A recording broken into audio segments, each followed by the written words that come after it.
Hello, everybody. It is Friday, June the 27th, 2025. Yesterday, we did a show with the historian Brenda Wineapple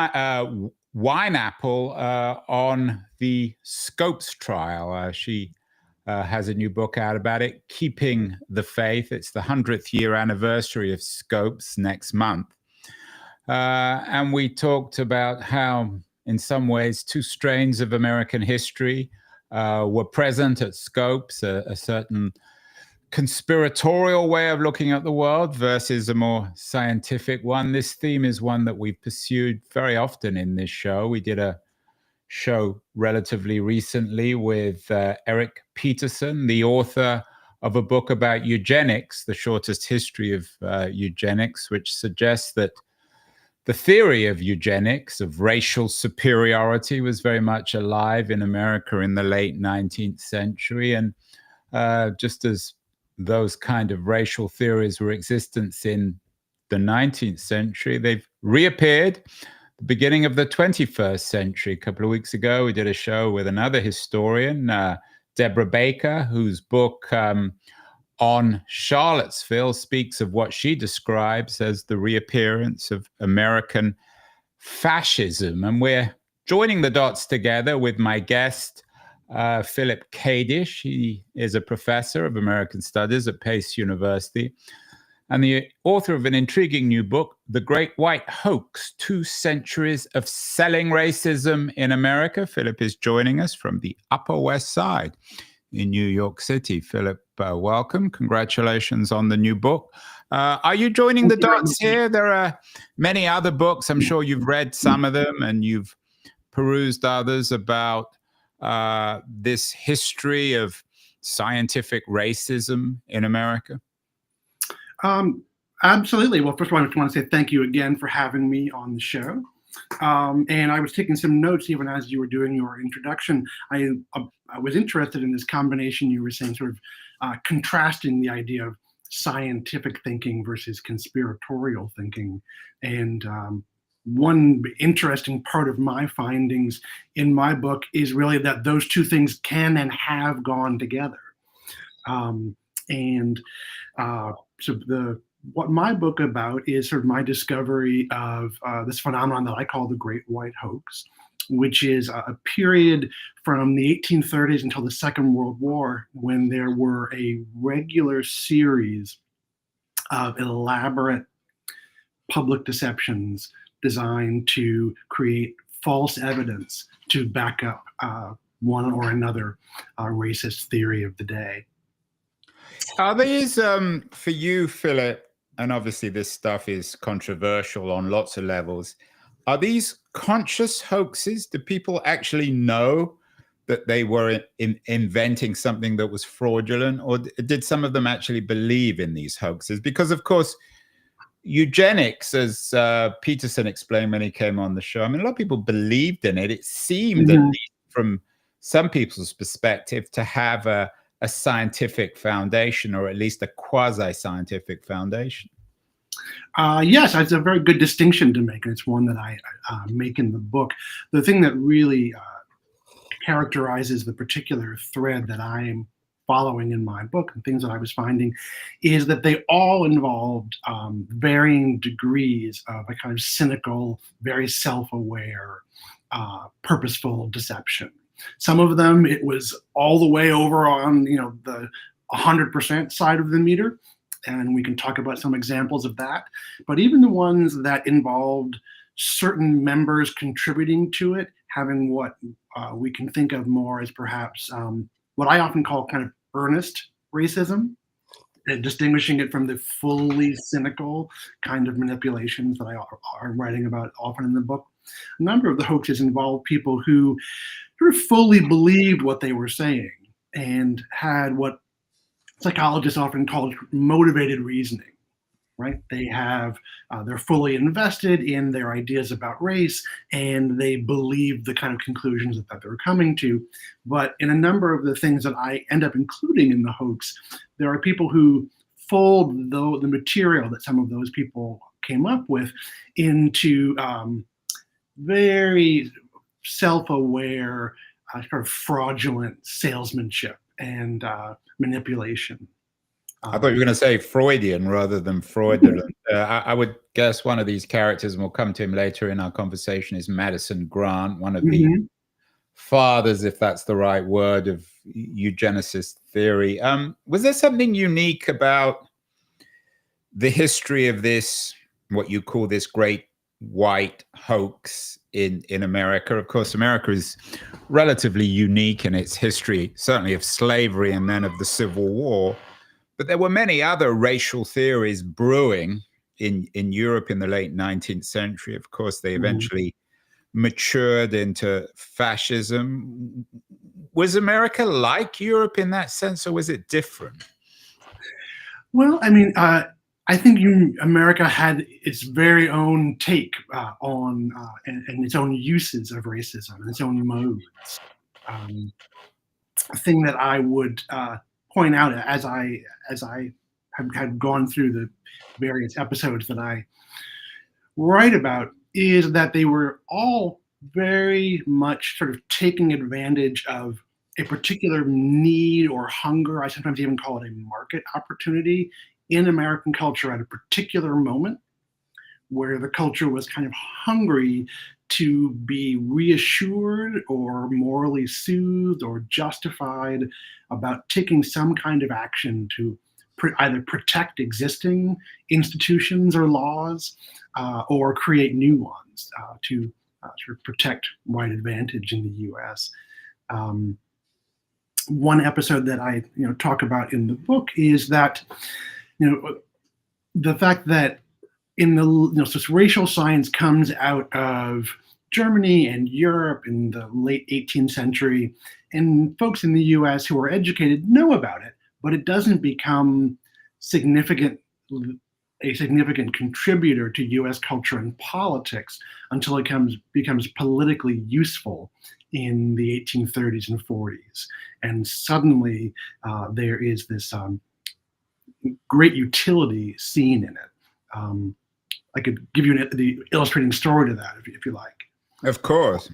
Absolutely. So I would say part of what's unique here is that we obviously had this train of racial science coming out of Europe, and which I would say has a combination of motivations, some of them relatively benign about learning about the world, and also justifications of European colonization around the world. But in the US, slavery for the most part in the late 18th, early 19th century was justified either on bald kind of economic grounds. So Thomas Jefferson called it a necessary evil. So acknowledging that it was wrong, but saying, well, we need it economically. Or they would try to make religious justifications for it. It appears in the Bible and so forth. But it was tough because at that time, culture was very religious, and even science at the time really had to conform with the Bible. And you have this episode in 1840. I'll try to recount it to you quickly. 1840 U.S. Census, for the first time, they are asking questions about health with no racist intention. It's a benevolent intention. They want to see, do we need more hospitals or sanitariums in the country? And the census comes back with the startling data that, according to their data, collected that Black Americans are 11 times more prone to what they called insanity and idiocy. So what we would think nowadays as mental illness or cognitive impairment. So they were 11 times more likely to have those conditions, supposedly, outside of slavery than in slavery. And the data also showed that they were more and more prone to it the farther north they got from the slave states. And so this was startling data. People weren't looking to have found to, they weren't collecting this data in order to find this, but people who were pro-slavery loved it. It was very politically useful to them. And people who were against slavery were shocked by it. But here it was. It had this enormous authority. It had the authority of being stamped by the US government. and it had the authority of this new science. But I take your point, Philip. But was it Yeah. true? I mean, was this a Well, was this a yes. Well, so here's the interesting thing about this particular episode. This early episode did not start as a hoax. It basically started as a fiasco. Some statisticians quickly went through the records and determined that in the North, they had just bungled the collection. So, for instance, they had towns in New England where the number of what they would have said Negroes at the time, they would have said they had 2 Negroes in the town, but 14 insane ones and 3 idiot ones. Or towns with supposedly no Black members, but a certain number of African American insane. And so it has simply been bungled. And they later realized that in the South, that it was against the law to admit Black people to sanitariums and to asylums, and that's why they weren't finding any. So here's the thing. It was brought to the person who at the moment was in charge of the census, who was unfortunately, John Calhoun, the great propagandist of slavery. And this data was so useful to him that he recertified it. So this was a case of starting out as an accident, but then he knowingly investigated it, saw the falseness, and then recertified it. And it then went out in the world as fact. And that information was then used in the defense of slavery for decades. But also, it was used as the building block. That data set, that incorrect data set, knowingly falsely propagated, was the first data set in American scientific racism. It really set off a gold rush of studies in the US. That's when the US began producing its own scientific data and theories and so forth. And going back to, and I want to come back to this later, the Scopes trial and this division in America, did the appearance of these sort of studies, supposedly scientific, but as you suggested, based on dubious science at best, did it create a debate? Were there scientists, real scientists in America, real researchers, data crunchers, who recognized the problems here? Well, it was a mix. So we had real statisticians and doctors who saw very quickly the problems, for instance, in that census data.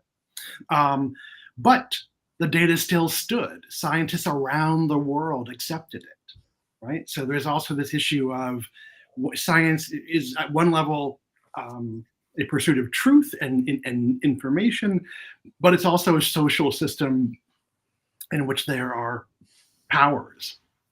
But all through the years, all through the different episodes that I talk about in the book, you very often have competing voices within science.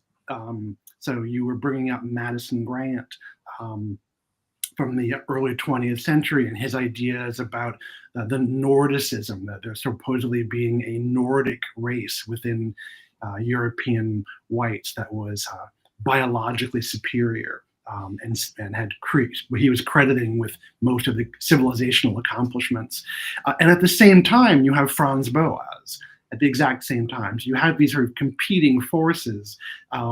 And one of the interesting things that I follow is even in moments when there are competing forces and contending figures within science, at any given moment, one of them doesn't, for instance, in the long run, Grant doesn't win that debate within science, but he certainly won it enough to influence and help push through the 1924 Immigration Act, which radically changed immigration to the US with racist restrictions on Eastern and Southern Europeans, Asians. In terms of your interpretation of somebody like Grant, Philip, was he, in your view at least, the racist who used science to justify his own theories?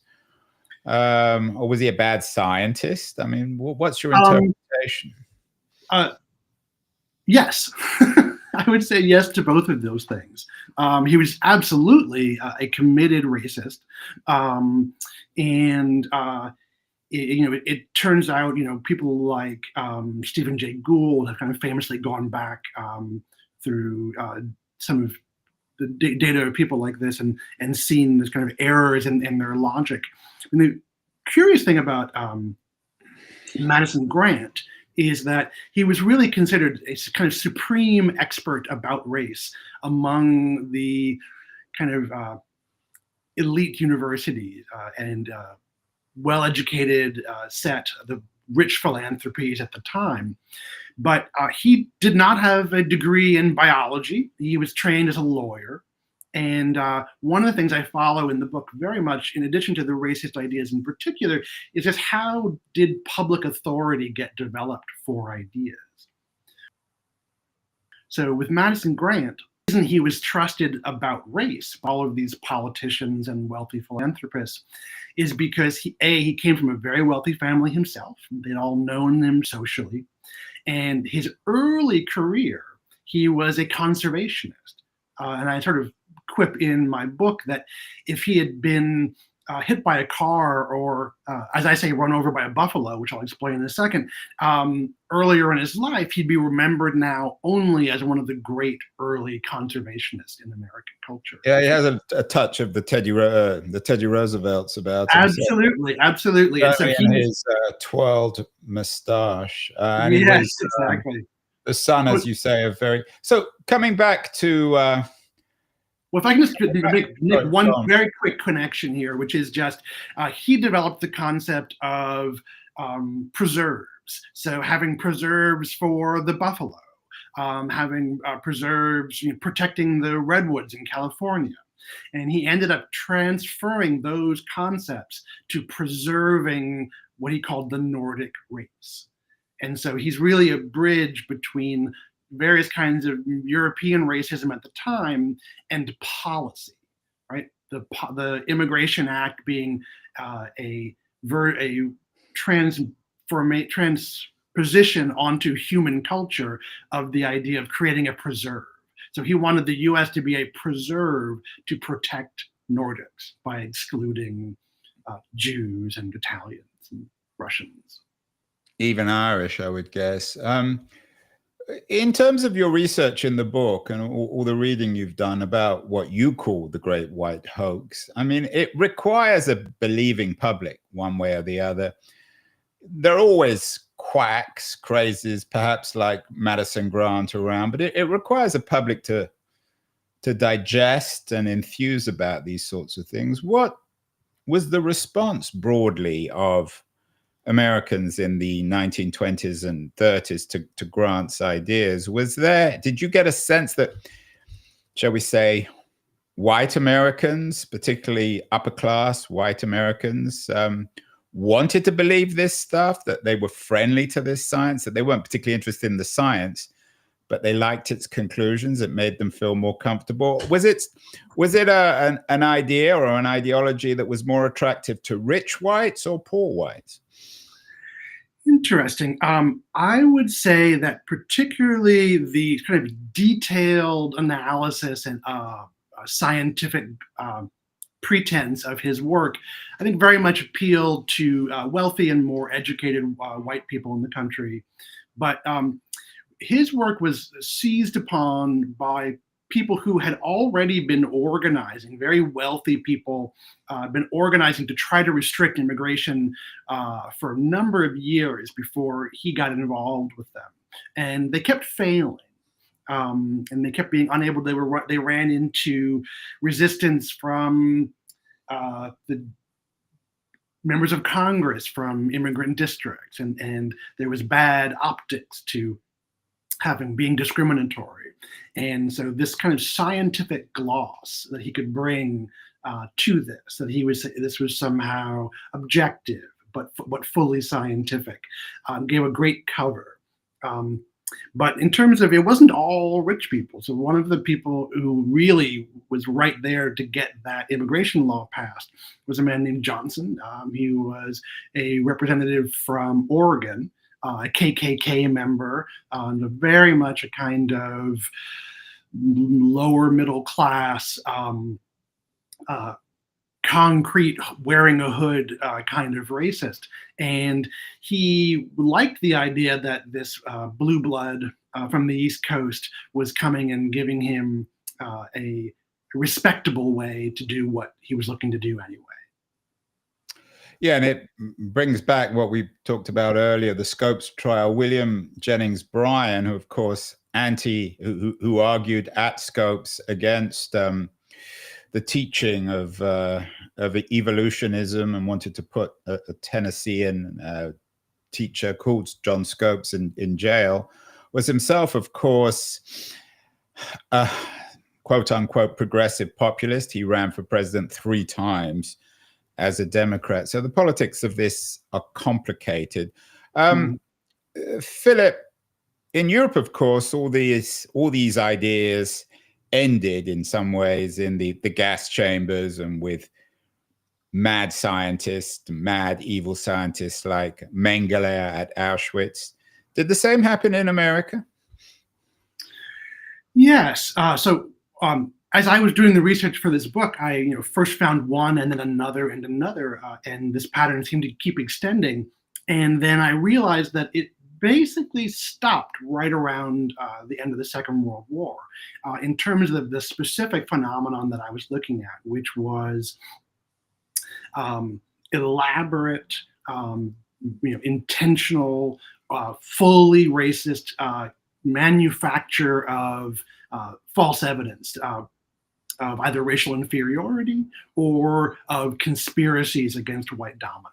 We can talk about that if you want. But essentially, as I was looking into why did it stop and what happened to that impulse? And essentially what you have is between the war against the Nazis and the horrors at Nazi crimes, but also years of propaganda where really for the first time, the US began depicting itself to itself as sort of somehow by definition not anti-racist, right?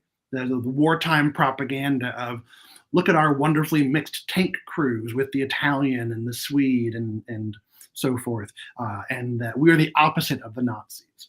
So it became sort of socially unacceptable to be making such openly racist arguments. And then science itself basically abandoned first the idea of racial hierarchy, and then quite soon the idea of race itself. And so my book doesn't stop there, however. Basically, the last chapter of my book is about what happened to those impulses in the period right afterwards. And I basically look at it through the character of George Wallace of Alabama. And basically what happens when someone wants to be able to protect the structures and institutions and modes of white supremacy, but you no longer have access to these open, unembarrassed, full-fledged kind of racist arguments. And one thing is that if it's no longer socially acceptable to make those kinds of arguments openly, then manufacturing fake evidence for them becomes less necessary, and things shift into a kind of coded mode. And so in the book, I follow him from early things like, he's very much defending segregation, but he shifts and, well, we're talking about states' rights, or he's developing a language talking about the federal government as a tyranny and sort of shifting the topic, or depicting the quest for civil rights for African Americans as communist. And he ends up discovering that although he is reviled in many parts of the country for all of that, he also finds that there's an audience for his messages, his kind of coded messages. And he ends up running for president and doesn't win, but in my analysis ends up sort of setting up the kind of playbook that will eventually. Right, and you're certainly not the first or the last to come up with this narrative. Lots of books, we've done a lot of them on the Southern strategy, on Nixon and Goldwater and the incorporation of this in. Is there a danger, though, Philip, in your way of thinking and in this narrative, to fall into the very trap that you're trying to critique, that you're looking at history with a racial lens, so everything becomes about race and racial superiority, and you're doing exactly what you're accusing the George Wallaces and the Madison Grants that everything can be written about in racial terms if those are the lenses that you're using? Well, I certainly would not be one to say that race is the only thing that determines, what's happened in U.S. culture. But in terms of the particular project that I had, which was having seen a long time pattern of it being very useful and sort of politically and often financially profitable to create false evidence of supporting racism, the question was, well, I wonder what happened to it. I wonder where it went. And a basic thing that I would note and that I would observe and point out to folks is that, for instance, the kinds of things that someone might call sort of racist political deceptions in our politics in the later 20th century. So let's say talking about Reagan's rhetoric about the welfare queen, right? So the argument about that is he exaggerated about a case of someone doing a sort of extreme version of cheating the system as a way to avoid giving out more benefits and kind of a racialized depiction of it. But in that case, there was a real person, right? There was a real person who was, in fact, a pretty good con artist. And Reagan didn't invent a person. He didn't hire an actor to portray that person. Like, that's the kind of thing that was going on in the and I mean, Clinton did that, of course, and there really was a person called Sister Soldier, for better or worse. So coming back to the core thesis in the book, American culture was, it seems, dominated by this scientific racism. The first, I don't know whether we call it great Hollywood movie, certainly the most significant Hollywood movie was Birth of a Nation, which distilled your scientific racist ideology. And then very powerful industrialists like Henry Ford promoted this racial theory, as well as things like the Protocols of the Elders of Zion. Did it manifest itself politically in a kind of America First isolationism in the 1930s? In terms of isolationism, I'm actually not sure in terms of that particular thing. Most of what I have studied usually has to do with domestic policy rather than foreign policy. But certainly a sense of who was worth.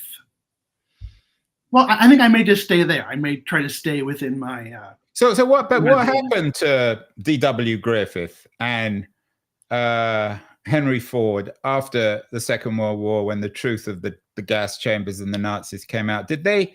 And I'm not even sure if they were still around. Ford died in 1947. I'm not sure when D.W. Griffiths died, but were there public acknowledgements by some of these people that their flirtation with this kind of racial theory was incredibly dangerous and deeply un-American? So neither of them survived into the period where the culture really shifted after the Holocaust and all of that. But they were certainly pushed back against, by the in the 1930s. Ford backed off. So that's also kind of an interesting story. He kind of pushes very heavily promoting the Protocols of Zion, which was itself a hoax. And interestingly, it's not a hoax that he created, right? It's a hoax that was created in Russia. He was sort of hoodwinked by it. But in the middle of his campaign about it, it's revealed pretty conclusively that it to have been a hoax. And he plows ahead anyway. So one of the other things in my book, looking at both with the public, but also in some cases with the people involved in propagating the hoaxes, what do people do when something is revealed to have been a hoax and yet is enormously appealing to them? So in the case of Ford, he just ignored it and plowed on ahead. But I would say over half of the hoaxes that I describe in the book were revealed as hoaxes in the midst of them, and yet were still embraced by many people, and often for a long time afterwards. Fast forwarding, Philip, and it's hard not to think of America in 2025 in the context of your book, The Great White Hoax. Think of somebody like RFK Jr. I'm not sure if he is on the record of science and race, but he's certainly seen as anti-scientific and developing one kind of hoax or another. How would RFK Jr.'s movement and his thinking fit into your narrative? Is it separate or somehow connected? Well, let's see. In terms of RFK Jr., he occasionally touches on sort of racially questionable theories. He sort of has made statements. But my question is more now. Sorry to interrupt. Yeah. I acknowledge that probably RFK Jr. is not particularly interested one way or the other in eugenics or racial theory, but he's certainly someone who uses what he claims to be scientific theory to question the scientific establishment. And a lot of people believe that a lot of this is just nonsense or propaganda. Is there a connection between what RFK Jr. is doing with science, using his own claims to science to peddle an anti-scientific method and message, and what the people you wrote about in The Great White Hoax did when it came to race? Well, one thing I would note is that, if we look at someone like RFK, he's someone who is not himself a scientist, but who has a combination of celebrity. He has a platform, and he has been able to get himself into a position of power. And those things themselves can be enough to have a great influence on what is or isn't considered science at a particular moment. One thing that I observe in the book, and I'm not making a kind of one-to-one direct or causal link in it necessarily, but just observing that since the time period when science gave up on racism, in that same time period, in the last 50, 60 years, a lot of people have kind of given up on science. I don't think that's the only reason. There are a lot of complicated factors, but some of the scientific theories that are propagated by folks in my book stuck around, and they were more on the margin. There are still people who would prefer to believe them. But we've also, and there's become, between the decline of sort of faith in science, but also in elites and our increasingly siloed kind of media culture, a lot of people have become very skeptical about scientific authorities and government authorities on topics that they don't agree with. And then you end up with also the creation of alternative universes of authority. Speaking of alternative universes, Philip, I know you write in the book about Roger Ailes, who's the father of Fox News. When you switch on Fox News, if you happen to, sometimes one gets the sense that they're inventing everything they talk about, presenting it as truth, scientific or otherwise. In your narrative of The Great White Hoax, would you include somebody like Ailes and indeed Fox News as an inheritor of Henry Ford and of the birth of a nation and even of Madison Grant? I would, but it's also, I would add some other streams to it. So part of what I would note about Roger Ailes is that so in the way he comes into my story is that I tell a quick story about him being in the Nixon White House and this proposal coming across Nixon's desk, which he is given to look at, proposing that the way to get around coverage they don't like in the media is to create a Republican Party-owned news channel. They don't end up doing that. Nixon doesn't do that, but we have Ailes's notes on the document, thinking this is a fantastic idea. So part of what Fox News is certainly emblematic of is an increased and intensified partisanship in our media, absolutely. And one of the things I point out in the book is that to people who were alive in the end of the 20th century, that seems increasingly foreign and unprecedented. But in fact, for most of US history, media was very partisan. Newspapers were owned by political parties and so forth. And I would connect it to, there are times when they seem to be inventing stories. He essentially, they admitted such in court, I believe, or court cases about what they were, whether they're telling the truth or not on their stations. But another thing I would point out is that the Murdoch, despite, he's certainly a conservative, but he also saw a big market opportunity in being able to sell appealing stories and appealing spins on events, whether or not they were true or accurate, to a large audience. And one of the things that I hadn't necessarily been expecting to find, that I did find in my research, was that a number of these hoaxes were not created by people who were to the death racial ideologues, but they were just sort of about as racist as other folks in their era, but they saw a profit opportunity. So there are a number of the hoaxers in my book who I would compare more to someone like Alex Jones. The ultimate capitalist. So you're bringing in capitalism here as the co-defendant or the co-accused in all this. News is a complicated business. We did a show a few weeks ago about Walter Lippmann, of course, who understood the challenges of telling the truth in media as well as anyone throughout the 20th century.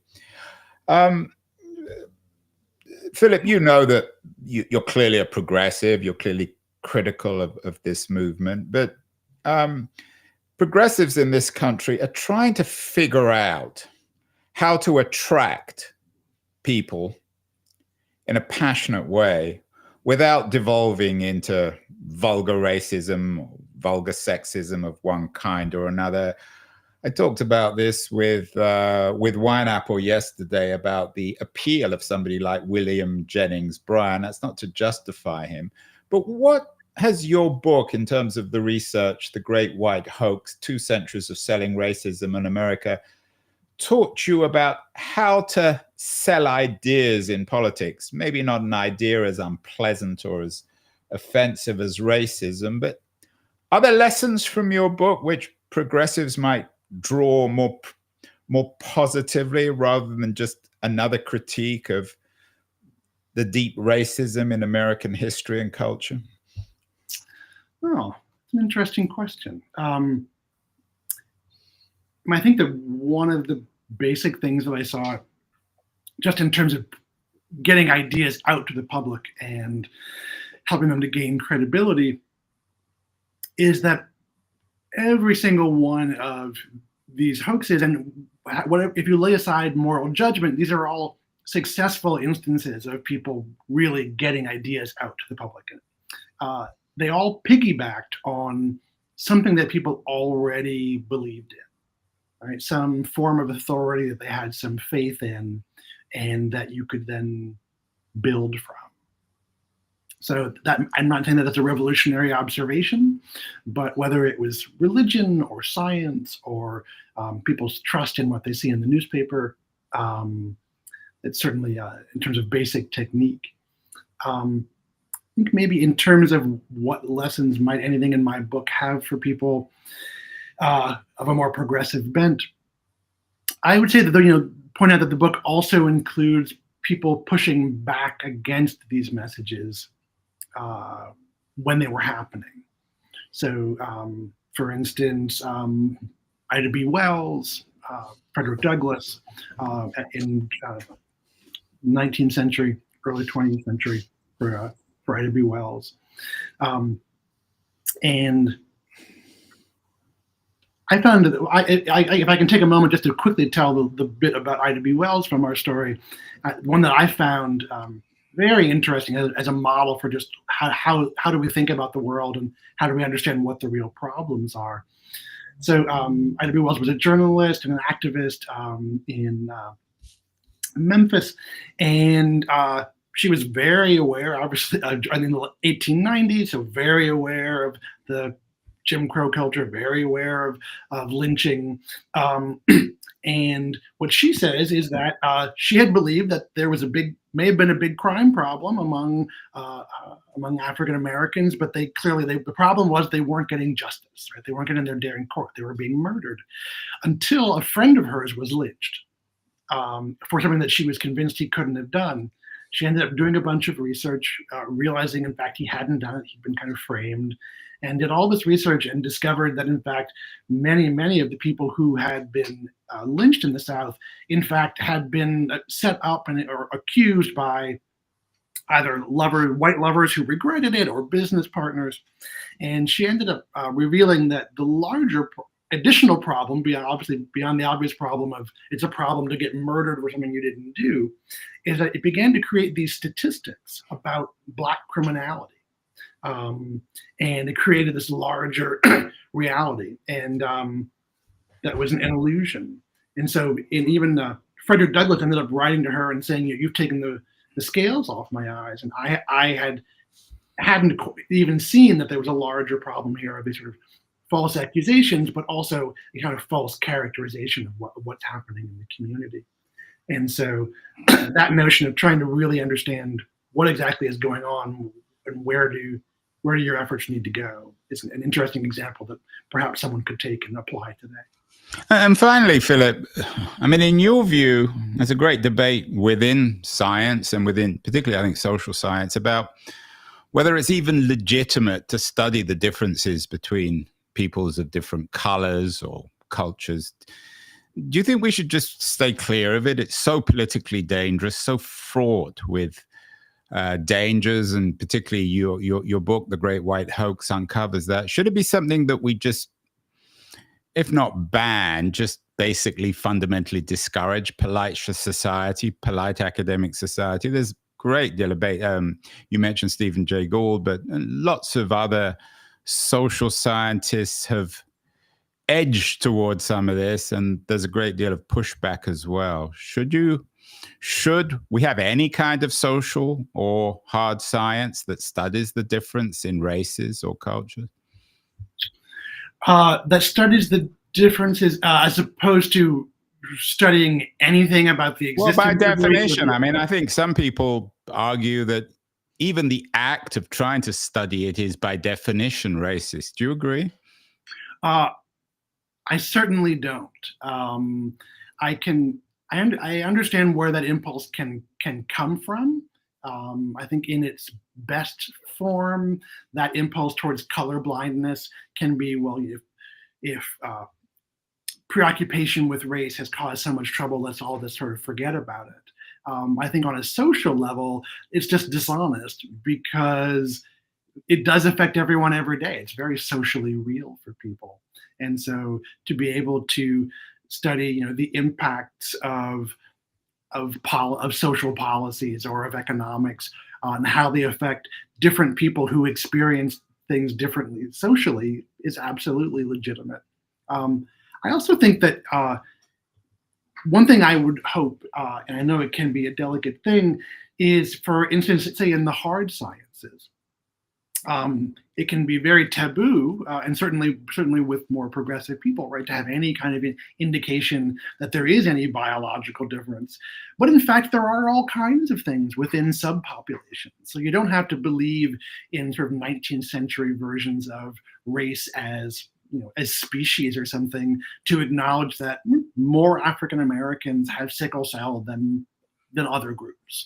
And you want to be able to study illnesses and physical phenomenon that affect people. And so a balance of not dismissing people and condemning people with these kind of categories, but also to deal with real biological things in their complexity.